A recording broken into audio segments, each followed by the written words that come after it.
Bilangan 33 ayat 1 sampai 56, demikian firman Tuhan. Inilah tempat-tempat persinggahan orang Israel setelah mereka keluar dari tanah Mesir, pasukan demi pasukan di bawah pimpinan Musa dan Harun.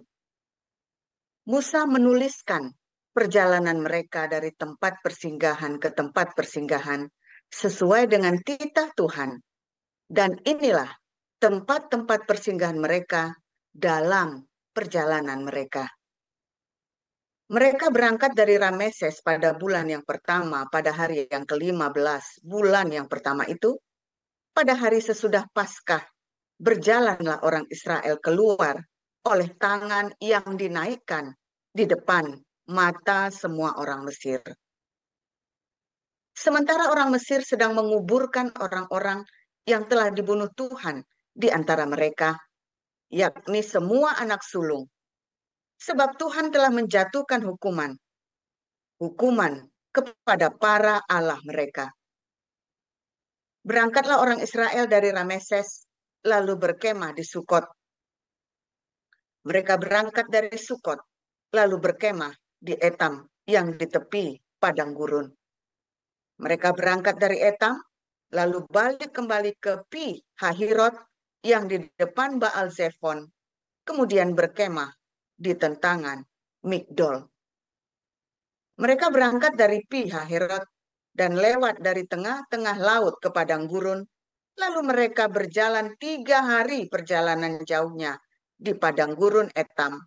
Kemudian mereka berkemah di Mara.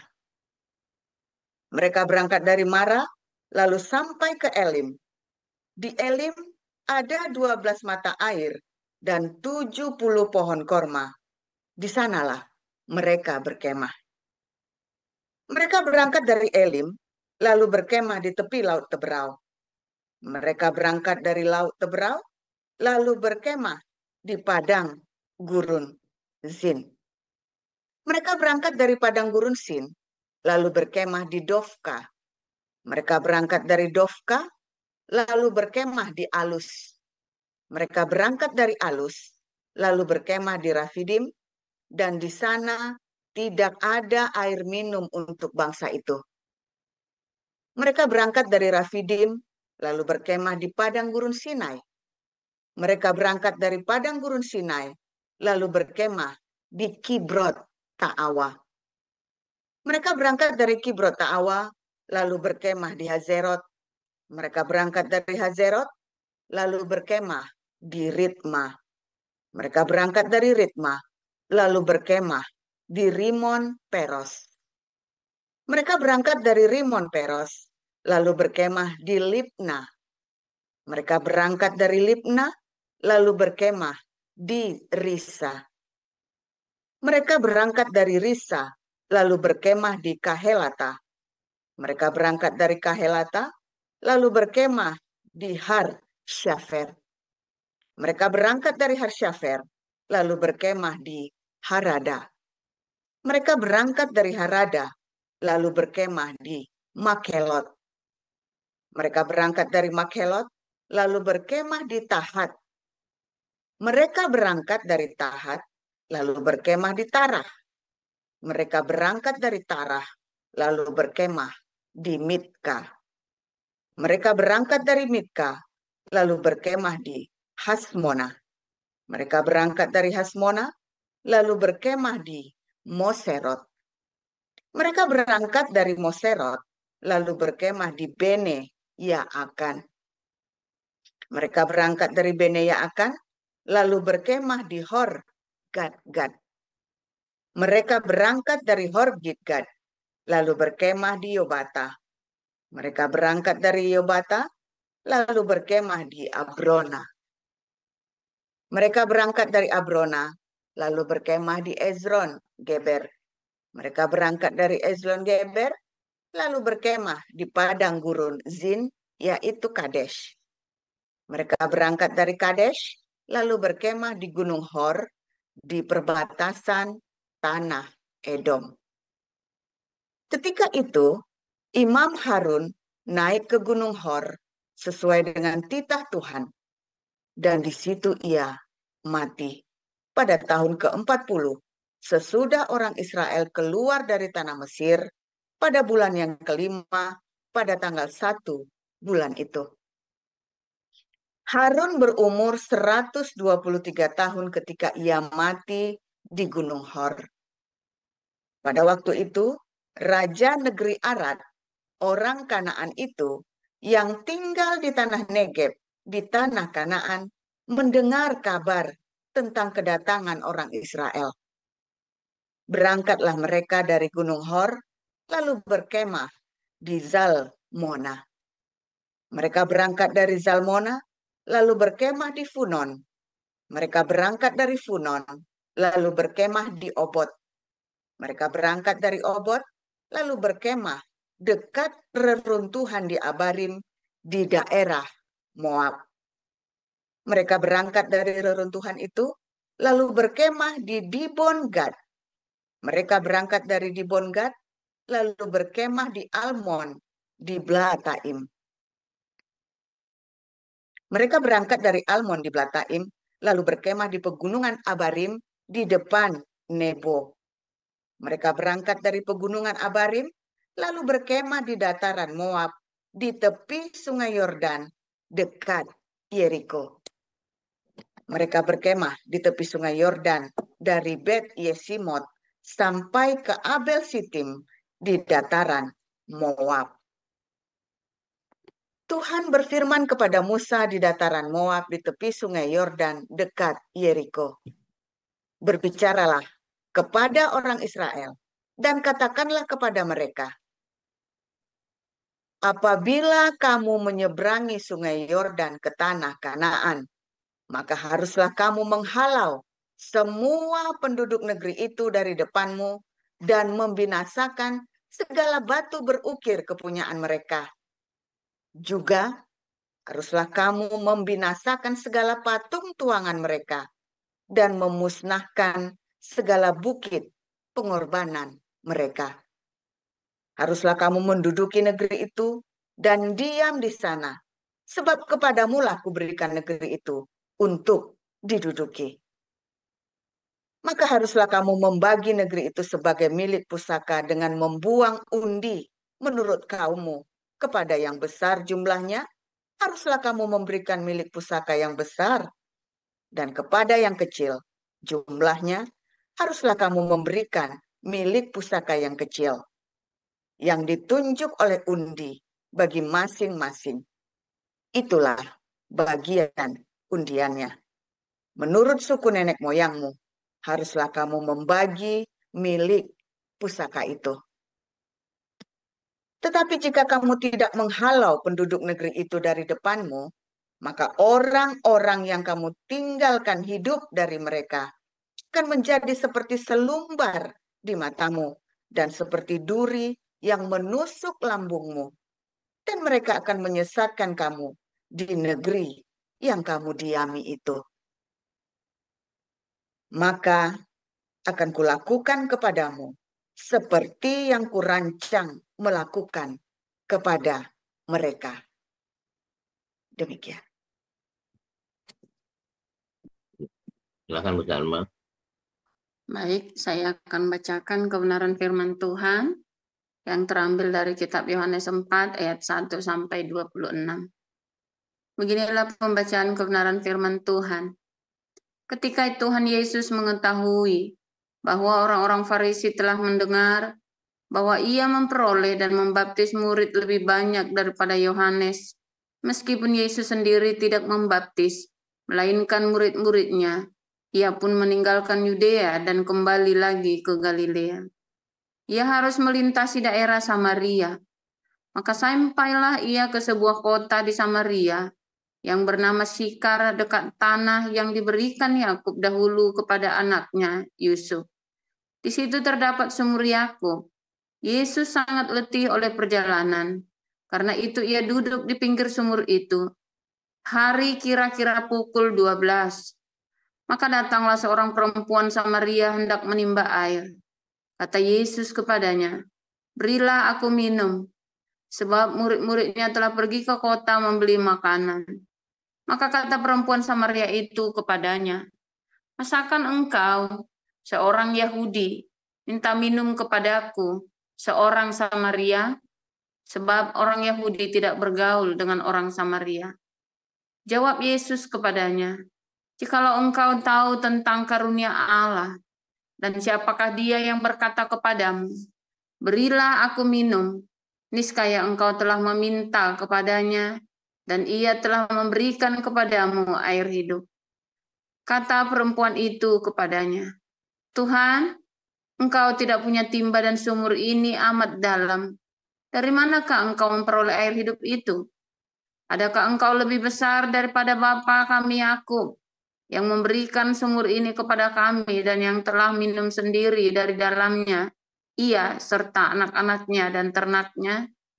Jawab Yesus kepadanya, "Barang siapa minum air ini, ia akan haus lagi. Tetapi barang siapa minum air yang akan kuberikan kepadanya, ia tidak akan haus untuk selama-lamanya. Sebaliknya, air yang akan kuberikan kepadanya akan menjadi mata air di dalam dirinya, yang terus-menerus memancar sampai kepada hidup yang kekal."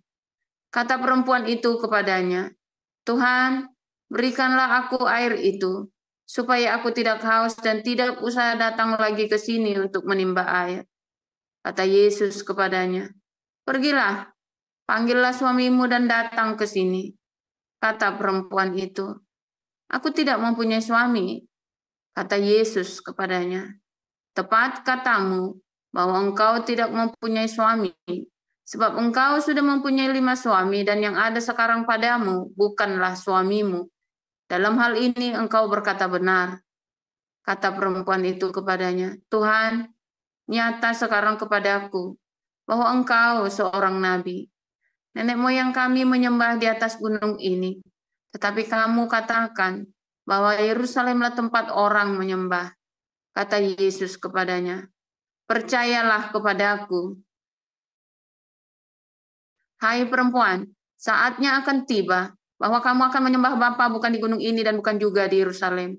Kamu menyembah apa yang tidak kamu kenal. Kami menyembah apa yang kami kenal, sebab keselamatan dari bangsa Yahudi. Tetapi saatnya akan datang dan sudah tiba sekarang, bahwa penyembah-penyembah benar akan menyembah Bapa dalam roh dan kebenaran, sebab Bapa menghendaki penyembah-penyembah demikian. Allah itu roh, dan barang siapa menyembah Dia, harus menyembahnya dalam roh dan kebenaran."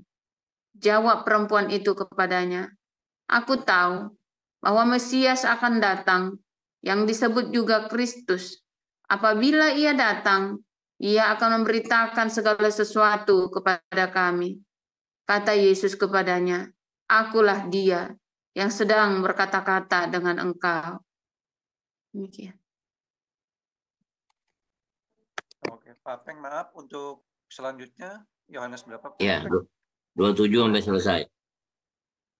Oh, 27 sampai selesai. Oh, sebentar. Iya. Pasal 4, Pak ya.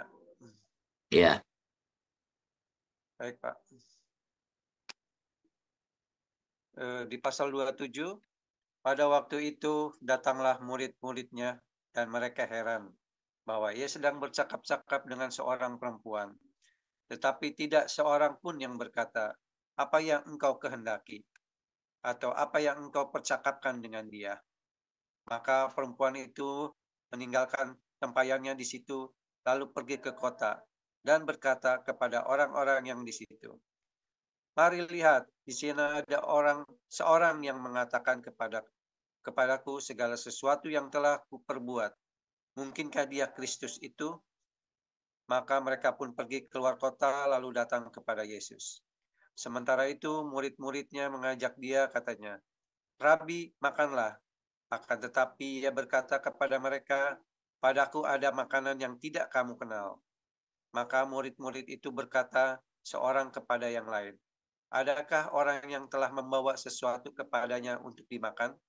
Kata Yesus kepada mereka, "Makananku ialah melakukan kehendak Dia yang mengutus aku dan menyelesaikan pekerjaannya. Bukankah kamu mengatakan, 4 bulan lagi tibalah musim menuai? Tetapi aku berkata kepadamu lihatlah sekelilingmu, dan pandanglah ladang-ladang yang sudah menguning dan matang untuk dituai. Sekarang juga penuai telah menerima upahnya, dan ia mengumpulkan buah untuk hidup yang kekal, sehingga penabur dan penuai sama-sama bersukacita. Sebab dalam hal ini benarlah peribahasa, yang seorang menabur dan yang lain menuai. Aku mengutus kamu untuk menuai apa yang tidak kamu usahakan. Orang-orang lain berusaha, dan kamu datang memetik hasil usaha mereka. Dan banyak orang Samaria dari kota itu telah menjadi percaya kepadanya karena perkataan perempuan itu yang bersaksi. Ia mengatakan kepadaku segala sesuatu yang telah kuperbuat. Ketika orang-orang Samaria itu sampai kepada Yesus, mereka meminta kepadanya supaya ia tinggal pada mereka. Dan ia pun tinggal di situ 2 hari lamanya. Dan lebih banyak lagi orang yang menjadi percaya karena perkataannya. Dan mereka berkata kepada perempuan itu, kami percaya, tetapi bukan lagi karena apa yang kau katakan. Sebab kami sendiri telah mendengar dia, dan kami tahu bahwa dialah benar-benar juru selamat dunia. Dan setelah 2 hari itu, Yesus berangkat dari sana ke Galilea. Sebab Yesus sendiri telah bersaksi bahwa seorang nabi tidak dihormati di negerinya sendiri. Maka setelah ia tiba di Galilea, orang-orang Galilea pun menyambut dia, karena mereka telah melihat segala sesuatu yang dikerjakannya di Yerusalem pada pesta itu, sebab mereka sendiri pun turut ke pesta itu. Maka Yesus kembali lagi ke Kana di Galilea, di mana ia membuat air menjadi anggur, dan di Kapernaum ada seorang pegawai istana, anaknya sedang sakit. Ketika ia mendengar bahwa Yesus telah datang dari Yudea ke Galilea, pergilah ia kepadanya, lalu meminta supaya ia datang dan menyembuhkan anaknya, sebab anaknya itu hampir mati. Maka kata Yesus kepadanya, jika kamu tidak melihat tanda dan mujizat, kamu tidak percaya. Pegawai istana itu berkata kepadanya, Tuhan, datanglah sebelum anakku mati. Kata Yesus kepadanya, pergilah, anakku hidup. Orang itu percaya akan perkataan yang dikatakan Yesus kepadanya, lalu pergi. Ketika ia masih di tengah jalan, hamba-hambanya telah datang kepadanya dengan kabar bahwa anaknya hidup. Ia bertanya kepada mereka, pukul berapa anak itu mulai sembuh? Jawab mereka, kemarin siang pukul 1, demamnya hilang. Maka teringatlah ayah itu bahwa pada saat itulah Yesus berkata kepadanya, anakmu hidup. Lalu ia pun percaya dan ia seluruh keluarganya. Dan itulah kedua yang dibuat Yesus ketika ia pulang dari Yudea ke Galilea. Amin. Terima kasih Pak Peng. Ya, terima kasih untuk para lektor, Ibu Neliana, Ibu Sarma, dan Pak Yudi Lesmana. Kita akan mendengarkan renungan firman Tuhan yang berjudul Tempat Persinggahan. Silakan Pastor Paul.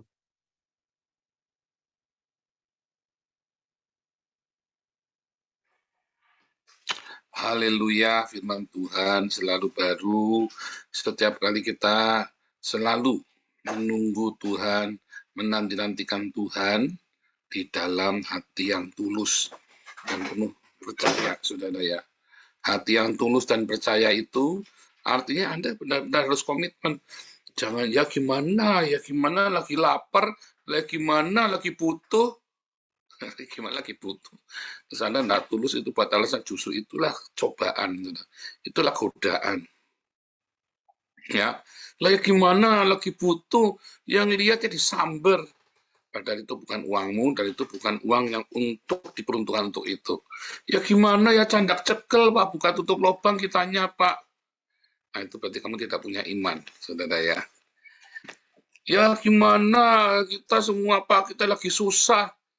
Kenapa susah buat alasan ya? Bapak tidak merasakan, saya pernah. Jangan ngomong saya tidak pernah merasakan apa yang kamu rasakan, saudara ya. Saya pernah nggak makan 7 hari itu, ya. Saya pernah tidak makan 7 hari waktu kuliah, nggak punya uang. Benar-benar 7 hari saya nggak makan. Saya cuma minum air yang banyak itu ya waktu kuliah ya. Mau utang malu, mahasiswa baru, mau utang malu, mahasiswa baru. ya, orang tua nggak pernah kirim uang, bagaimana? Cuman janjiannya pokoknya masuk kuliah, masalah nanti saya di Salatiga saya mau mati, mau apa, pokoknya nggak janjian. Janjiannya pokoknya uang pangkal pertama kali supaya bisa sekolah dulu dibayarin. Bayarin ya. Selanjutnya ya empuh hidupnya, hidup segan mati tak mau. Benar-benar 7 hari dan saya tidak pernah mencuri, saudara ya.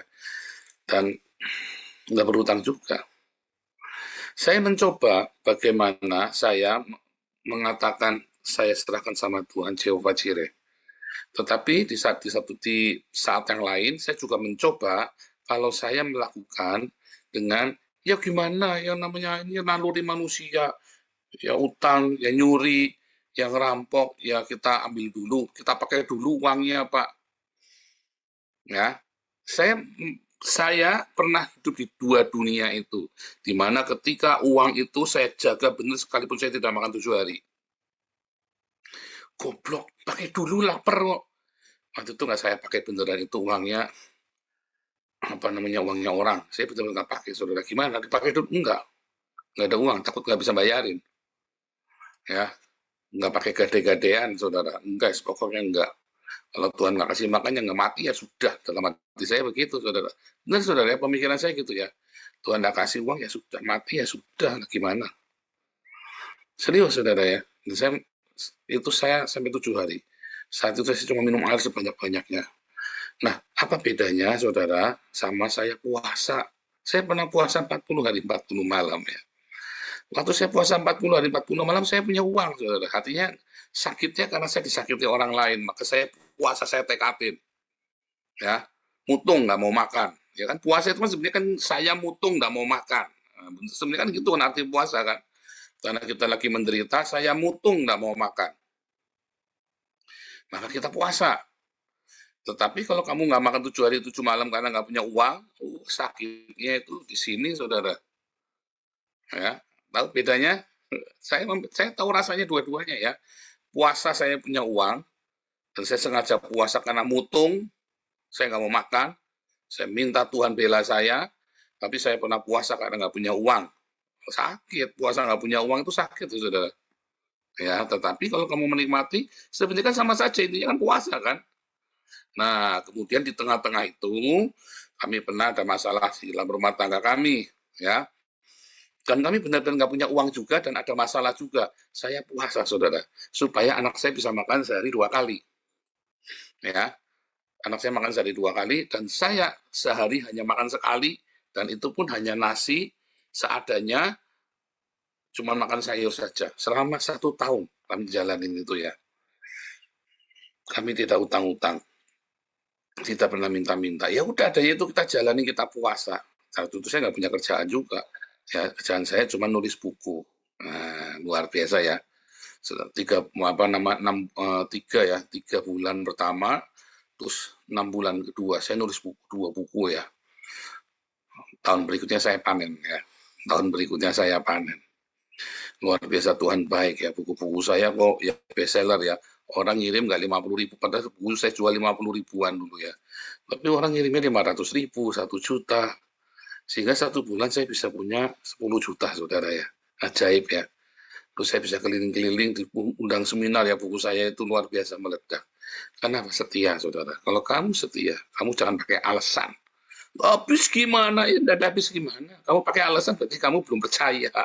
Kalau kamu punya banyak alasan, ya, kebanyakan alasan, 1 septic tank itu, ya nanti dikirim nanti dari Hong Kong itu, ya, septic tanknya nanti. Kalau kamu alasannya 1 septic tank, artinya kamu belum percaya, saudara. Kalau orang percaya, nggak pakai alasan. Ya, serius, saudara ya. Dan hati yang tulus. Kalau kamu tulus hatimu, mendekat sama Tuhan, kenapa kamu ada di sini? Karena saya ingin mencari kebenaran firman Tuhan. Tapi kalau sini, ya kita lihat orang sana ya ikut-ikut, ya berarti hati kamu tidak tulus, saudara. Kamu ada ngarep-ngarep, ada segala macam. Ya percuma, saya ikut-ikut sama Pak Paul, saya nggak dapat apa-apa. Ya memang nggak dapat apa-apa, kamu minta uang nggak dikasih, tambah dimarahin. Kamu minta uang sama saya nggak dikasih, tambah dimarahin. Serius, saudara ya, Anda minta uang sama saya nggak dikasih, tambah dimarahin ya. Utang lagi ya, tambah semprot-semprot kamu sama saya, saudara. Galaknya minta ampun saya ya. Udah masalah begituan, nggak ada, nggak bisa. Gitu ya. Karena saya ngalamin ya. Saya latih Anda buat disiplin. Tapi saya tahu ya, suatu ketika kamu lelah. Benar nggak? Anda yang lagi miskin kelamaan, Anda kalau udah miskin lebih dari 4 tahun lelah, saudara. Ya, Anda yang miskin lebih dari 4 tahun itu lelah. Saya saja miskin cuma setahun aja lelah. Tapi waktu saya kecil, saya miskin ya. Miskin sampai saya kalau ngelihat ada makanan enak itu ya, saya suka kalau ke rumah temen geragas. Geragas tahu nggak? Pengen ngambil, saudara. Ya, pengen ngambil. Ya, kalau makan saya sambil makan keluar gitu ya. Ini belum habis gini, tak makan lagi gitu ya. Sampai saya ditegur sama tante saya, malu-maluin, lapar. Saya nggak ngerti waktu itu, tapi saya ditegur ya, saya dikasih tahu, nggak boleh.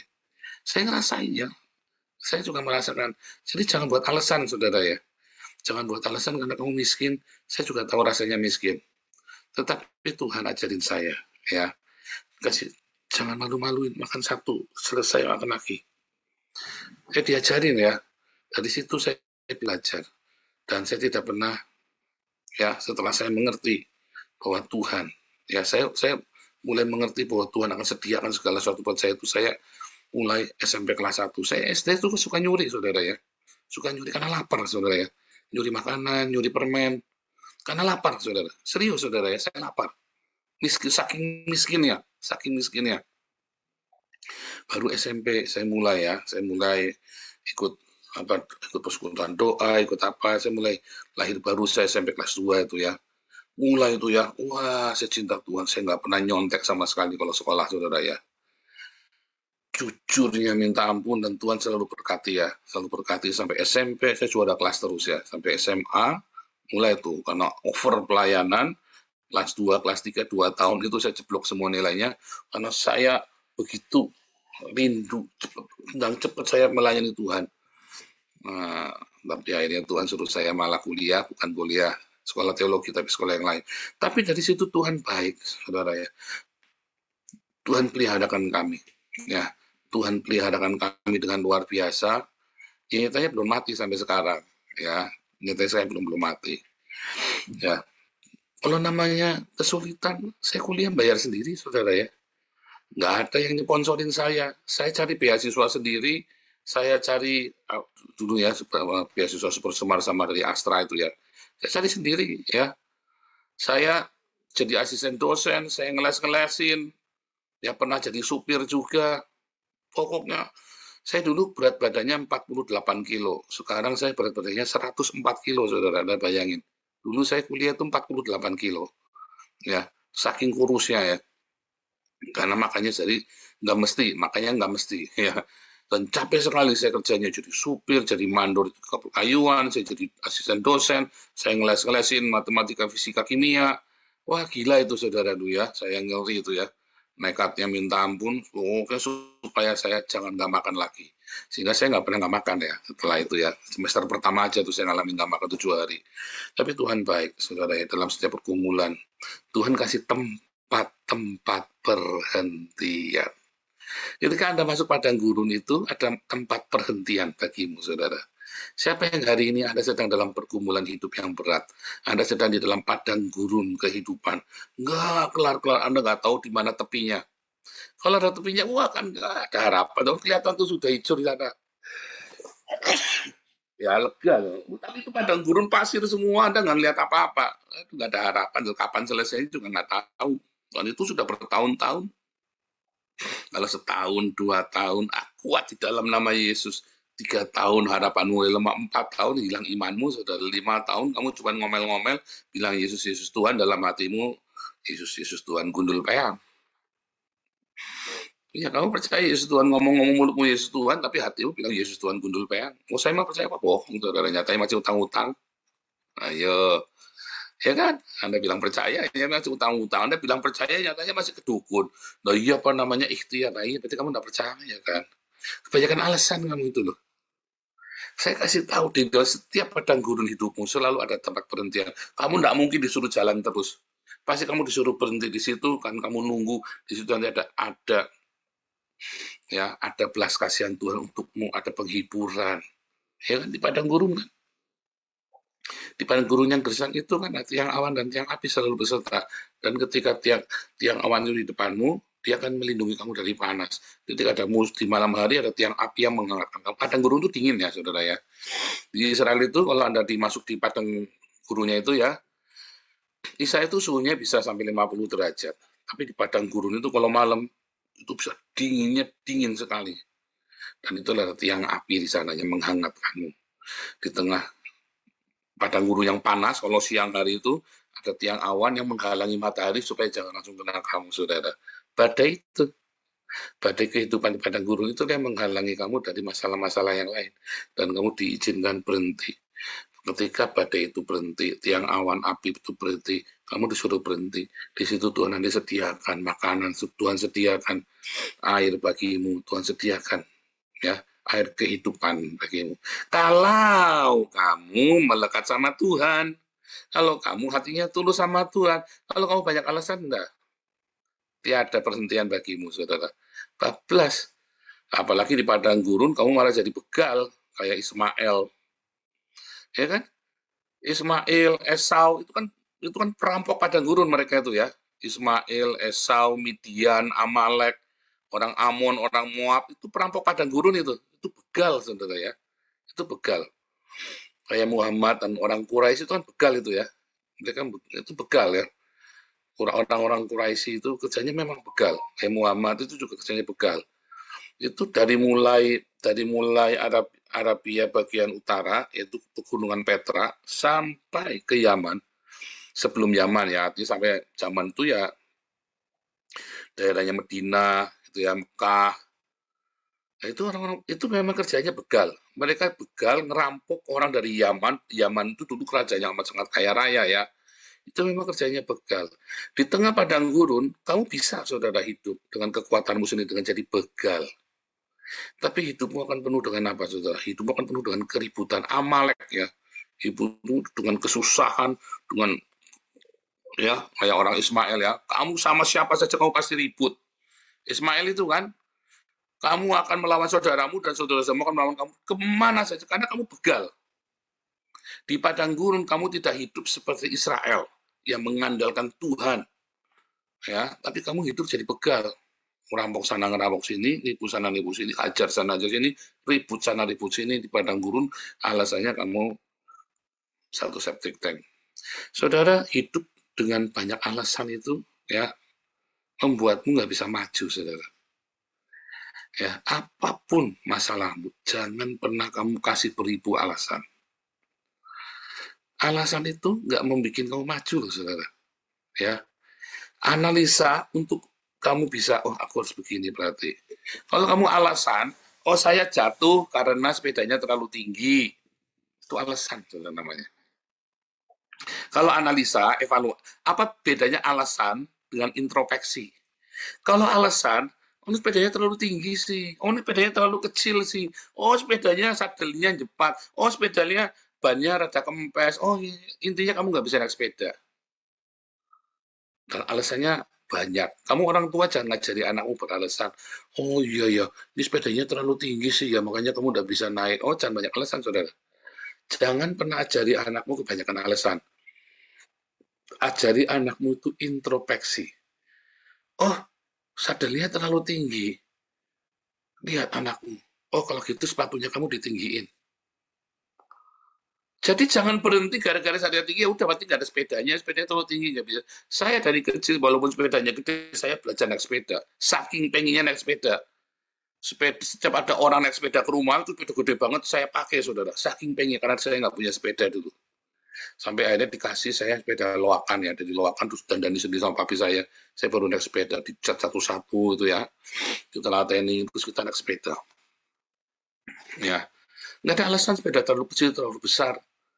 Kalau kamu memang pengen belajar, oh sepedanya besar gimana caranya ya? Kalau gitu nggak usah duduk di sadel. Saya naik sepedanya nggak duduk di sadel, saudara. Oh sepedanya kekecilan. Pokoknya introspeksi. Introspeksi itu kamu melihat masalah, lalu dipelajari, oke kita caranya begini saja. Itu namanya introspeksi. Kalau itu alasan, udah berhenti. Itu namanya alasan.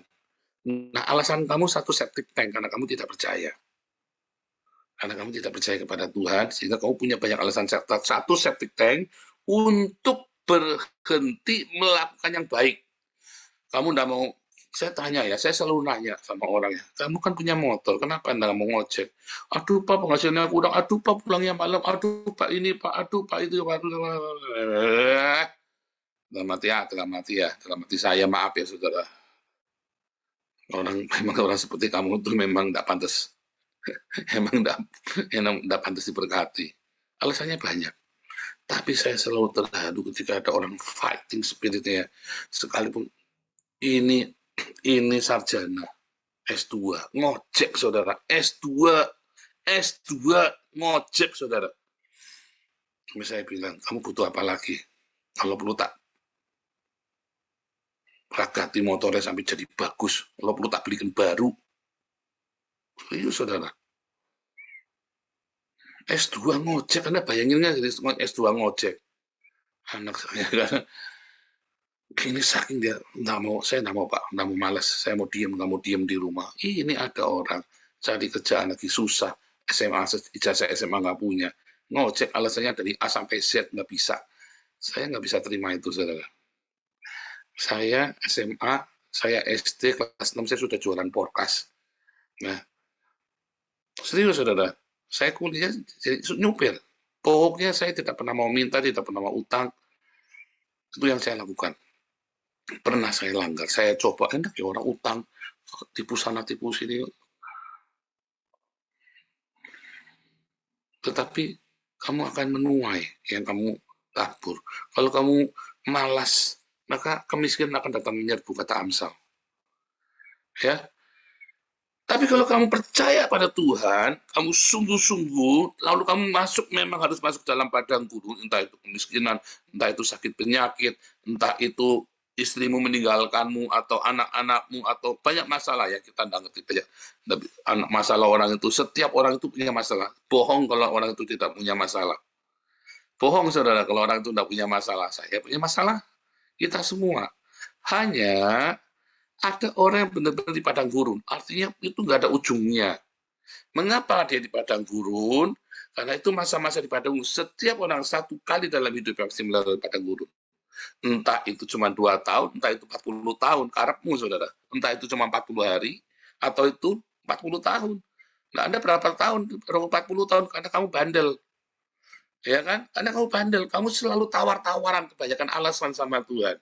Tapi kalau kamu hatimu tulus, tekadmu bulat, ya, kamu tidak mau kebanyakan alasan, tapi kamu lakukan pokoknya, iman percaya kepada Tuhan, berharap kepada Tuhan, ya, jangan utang-utang, jangan minta-minta, kerja, maka periuk nasi, ya, pekerjaan itulah, apa yang ada padamu saat ini kamu kerjakan, itu yang diberkati oleh Tuhan, dan yang diberkati Tuhan itu akan melimpah. Ya, mungkin sekarang kamu belum melimpah, tapi tunggu. Tidak nyampe 4 tahun, kamu akan diberkati Tuhan melimpah. Tapi kalau kamu kebanyakan alasan, kayak orang Israel, kamu puter-puter lagi, tambah lagi. Nggak check out, check in di padang gurun, emang enak, saudara. Ya, camping di Belanda enak, camping di padang gurun, Sinai, aduh. Ya, saudara, bayangin camping di Belanda, aduh, banyak air, Anda ngeliat sapi, Anda ngeliat domba, ngeliat, ya kan, adem saudara ya, Anda bisa kecean di air. Anda campingnya di padang gurun, aduh, mau diar saudara. 40 tahun lagi camping di Belanda aja orang-orang paling 1 bulan ya, oleh cuti liburan. Saya kemarin 4 hari ya camping di pertanian. Ini 40 tahun di padang gurun, mau diar kamu saudara. Siapa di sini 40 tahun? Itu pun Tuhan kasih tempat persinggahan, tempat tempat Anda untuk berhenti.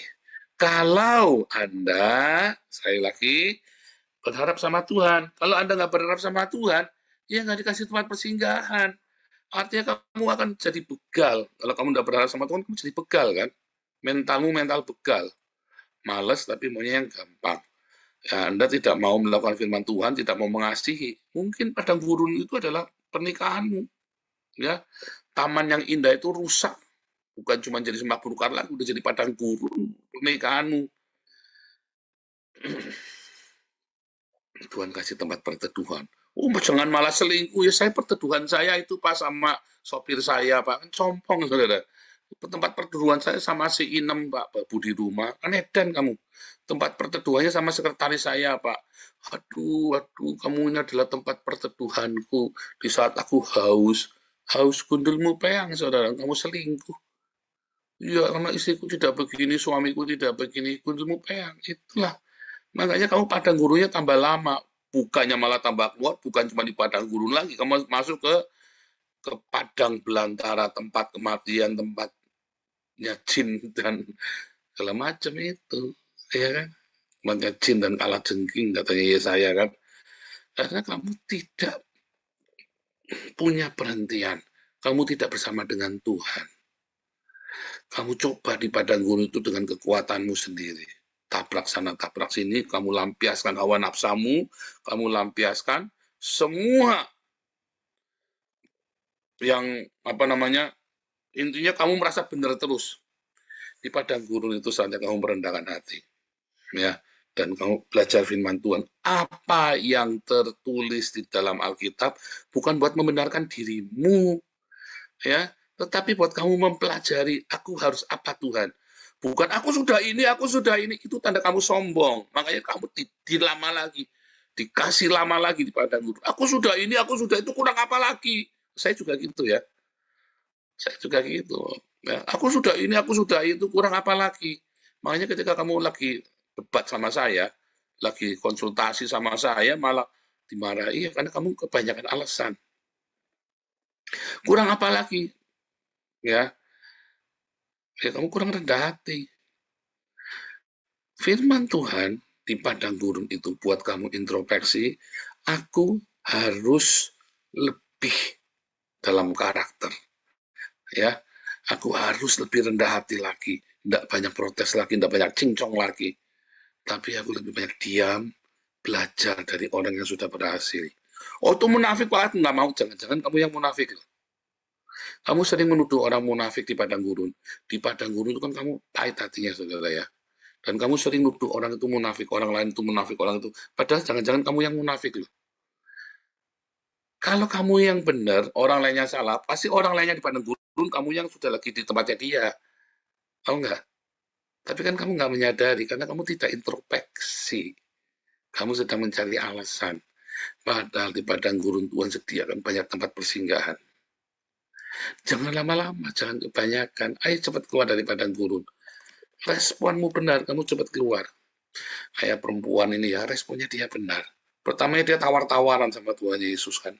Perempuan yang di sumur Yakub itu kan. Ya kan, aku haus. Di padang gurun kan haus, saudara. Dia kawin 7 kali. Ya kan? Dia kawin 7 kali, saudara. Ya kan? Aku haus, gundulmu peang, haus, gundulnya Anda haus. Oh, minum airku. Ya Tuhan beri, dia pikir dia bisa ngerayu Yesus. Ya. Dia pikir, aku haus, ya berilah Tuhan air yang kamu berikan. Ternyata Yesus tidak memberikan air hawa nafsu itu untuk memuaskan dahaganya dia. Di padang gurun kamu dahaga uang, dahaga seks, dahaga pengen ngamuk, dahaga balas dendam, dahaga misu-misu. Di padang gurun itu kamu dahaga. Dan kamu jangan berharap dahaga-dahagamu itu tadi kamu dipuaskan dengan hawa nafsu itu. Jangan berharap, kamu puaskan dengan Tuhan Yesus yang memberikan keteduhan, tempat perlindungan, tempat yang teduh, tempat yang sejuk di padang gurun itu. Sambil kamu merespon yang benar, sampai kamu cepat keluar dari padang gurun. Ya, ayo sekarang sama-sama. Ya, saya melewati yang kamu lewati. Ya, bedanya saya ngeresponnya bagus, kamu ngeresponnya lama. Ya, ayo, saya saja termasuk bandel. Ya, 4 tahun. Kalau kamu nanti sampai 8 tahun, 12 tahun, aduh, lama-lama murtad juga loh. Nggak tahan. Ya, jangan lama-lama. Tuhan janji ya, kita akan dibawa ke padang rumput yang hijau, air yang tenang. Disegarkannya jiwa kita. Ya, barang siapa haus datang dan minum. Kalau kamu minum air yang dari Tuhan Yesus, kamu tidak akan dahaga lagi. Segera air itu menjadi sungai yang mengalir di padang gurun dan akan tumbuh taman yang indah. Semua yang dialiri sungai itu akan menjadi hidup. Suamimu, anakmu, keluargamu, perekonomianmu, ya, apa aja semua dalam hidupmu. Yang sakit semua disembuhkan. Ya, ada sungai kehidupan di sana. Responmu harus benar sama Tuhan Yesus. Jangan cari alasan, jangan cari pembenaran. Carilah kebenaran. Iya Tuhan, apa yang harus aku lakukan? Jangan, Tuhan aku sudah ini, aku sudah itu. Kamu masih sombong. Tuhan, apa yang harus aku lakukan supaya aku semakin mendekat sama Tuhan di padang gurun ini? Itu saya doanya begitu, saudara ya. Tuhan, apapun boleh terjadi. Wah, mau digampar, mau di apa. Waduh, saudara, kalau saya ngelewat pada gurunya saya, Anda ngeri nanti, saudara. Tak ceritain ya. Waduh, penjara itu nggak ada apa-apanya, penjara itu ya. Penjara itu nggak ada apa-apanya, saudara ya. Ngelewati kita sampai mau berdarah-darah ya. Serem ya, saudara, kita ngelewati padang gurun itu ya. Itu benar-benar ya, bukan cuma antara hidup dan mati. Mati aja udah nggak takut saya kok. Serius, mati aja udah nggak takut. Itu udah ngeri amat sangat ya. Setan aja tak datengin. Serius, saudara, saking saya ingin keluar, nggak tahan. Pertama saya responnya setahun, 2 tahun, nggak tahun ketiga saya tak tinggal, udah nggak sebut Tuhan Yesus lagi. Saya benar-benar ya cari klinik-klinik, masuk ke dunia setan itu, saudara. Tak samperin setan, tak samperin, saudara ya. Sungguh tak samperin. Saya marah sekali sama Tuhan Yesus. Saya pikir saya yang benar, Tuhan Yesus. Kurang apa lagi Tuhan? Sudah tak lakukan. Saya pergi ke Peluit ya, ada satu buku yang hebat sekali di sana. Saya kaget, saya kasih tangan saya. Dia tidak bisa baca, saudara. Dia tidak bisa baca tangan saya. Saya kaget, deg-degan. Tidak bisa baca tangan saya, saudara. Ketutup semua. Ya, saudara, hati-hati, saudara. Apa yang kamu lakukan sekarang? Ya, dunia orang mati dan surga menonton. Responmu.